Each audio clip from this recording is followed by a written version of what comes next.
Hello sa inyong lahat! Narito na naman si Mami MC para mag-share na naman sa inyo ng isang masarap na recipe na pwede nating iahin sa nalalapit na holiday season, ang chicken embutido. Pero bago tayo mag-umpisa, kung kayo ay nasa Facebook, don't forget to follow, like, and share. At kung nasa YouTube naman po, wag lang kalimutang mag-subscribe at pindutin ang bell button para lagi kayong updated sa ating mga bagong video. Ngayon, narito po ang ating mga kakailanganing sangkap. Sa paggawa po ng chicken embutido, gagamit po tayo ng chicken breast. Ito po ay 1 kilong chicken breast at akin pong ipinagiling. 5 itlog, 5 slice na slice bread, blender ko po para po siya madurog. Isang carrots, 2 sibuyas, yung pong medium size, kahit po anong kulay pwede. Luncheon meat, kalahati po ito, pero dahil po malaki yung luncheon meat ko, hinati ko. Pero kung gagamit po kayo, meron naman pong nabibiling maliit na luncheon meat. 1 malaking bell pepper, hiniwa ng pinong-pino. 1/2 cup na pasas. 2 tablespoon pickles. 1 liver spread. Asin, 1 tablespoon. Seasoning powder, 2 teaspoon pamintang pino, 2 tablespoon sugar, 2 tablespoon oil kasi po hindi ma-oil yung ating chicken breast kasi walang taba. Cheese, at itong ating boiled egg. Ayan po, nilaga ko na po. Ayan. Ngayon, umpisahan na po natin yung pagtitimpla ng ating masarap na chicken embutido.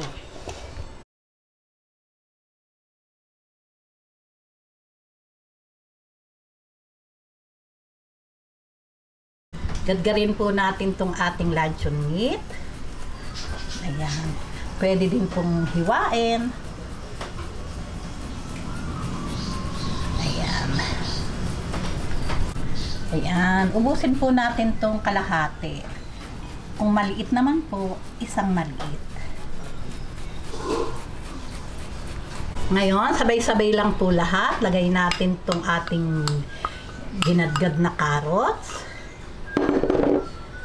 bell pepper, ayan, itong ating liver spread, ayan, sabay-sabay lang po lahat. Itong ating pickles, sibuyas,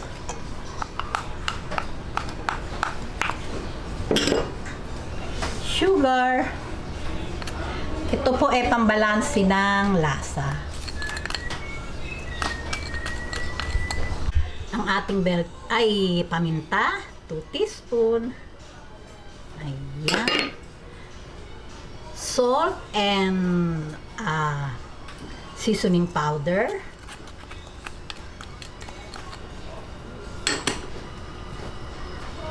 Pasas o raisin. Itong ating oil,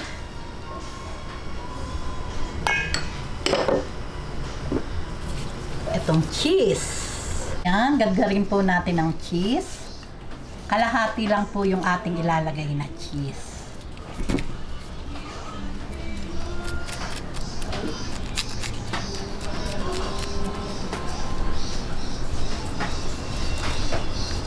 Ayan, ito pong ating slice bread.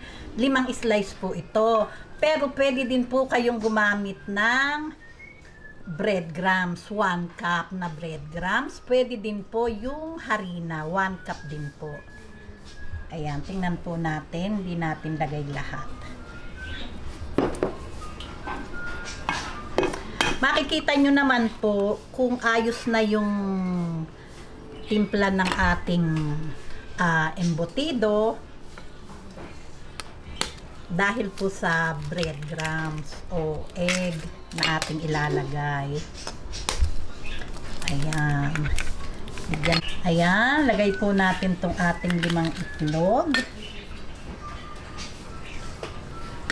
Ganyan lang po at imimix na po natin. Ayan. Kung wala po kayong gloves, pwede rin din naman po ang kamay. Siguraduhin lang po natin na malinis yung ating kamay bago natin i-mix itong ating lahat ng ingredient. Kasi po mas maganda talaga ang kamay. Mamimix po natin ng gusto yung ating mga halo-halong ingredient.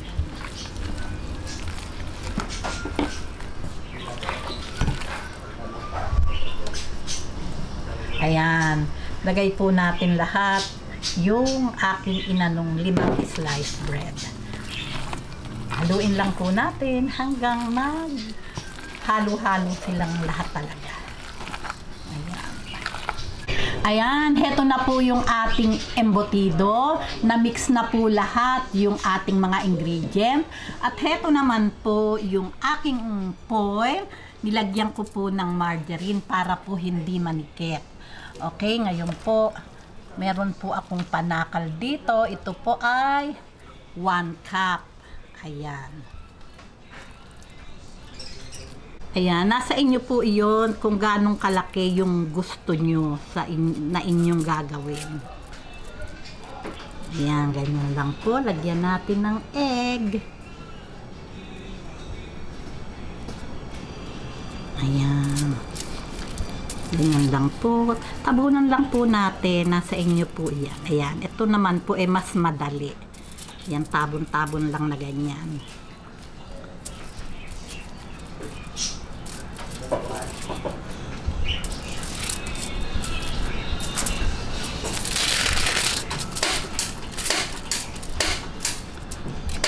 Ayan, ngayon, balutin na po natin.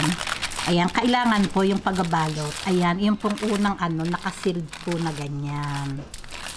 Ayan, ibalot na po natin.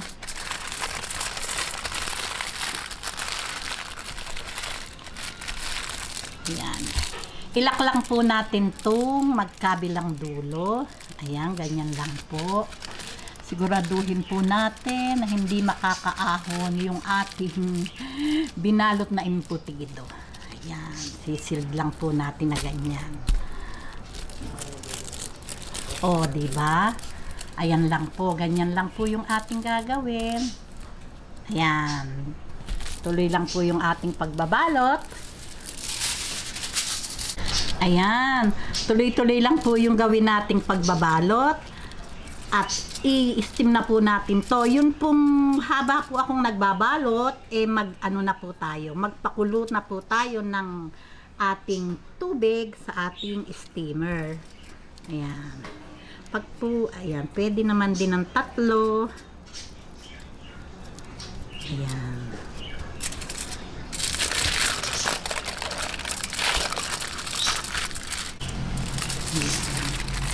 Parehas lang po kanina. Ganun din po. Siguraduhin po natin itong magkabilang dulo. Ayan.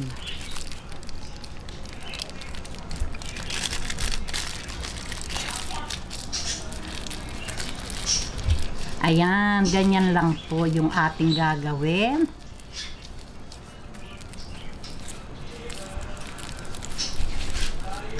O, diba? Ayan, heto na po yung ating gawang embutido. Naka-9 na piraso po tayo. Nasa inyo po iyon kung ganong kalaki yung gusto nyong gawin.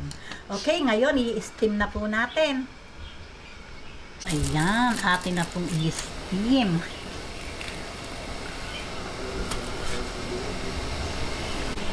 Ito po ay i-steam natin ng 1 oras. Sa high heat po yung ating apoy.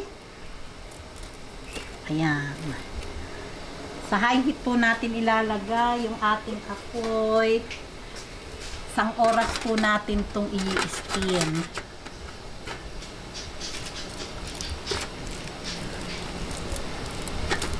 Ayan, ngayon po, takipan na po natin to at babalikan po natin to pagkaraan ng 1 oras. Sa high heat po yung ating apoy. Ayan, pagkaraan po ng 1 oras, Heto na po yung ating nagawang embutido, chicken embutido, at medyo po napalamig na din. Ngayon, tingnan po natin itong ating bubuksan. Ito po kasi medyo dinoble ko kasi medyo siya malaki. Baka po kasi hindi kayanin ng isang balot. Ayan, kaya medyo dinoble ko po. Ayan, heto na po ang ating napakasarap na embutido. Talaga naman pong nangangalingasawang bango. Hindi na ako nakatiis, tinikman ko. Talaga naman pong templadong-templado. Napakasarap. Okay, atin na pong hiwain. Ayan, nislice ko na po. Kahit po napalamig ko na, mainit pa din po. Mas lalo po ito mamaya pagka yung talagang set na po siya, napakaganda na pong slice nito.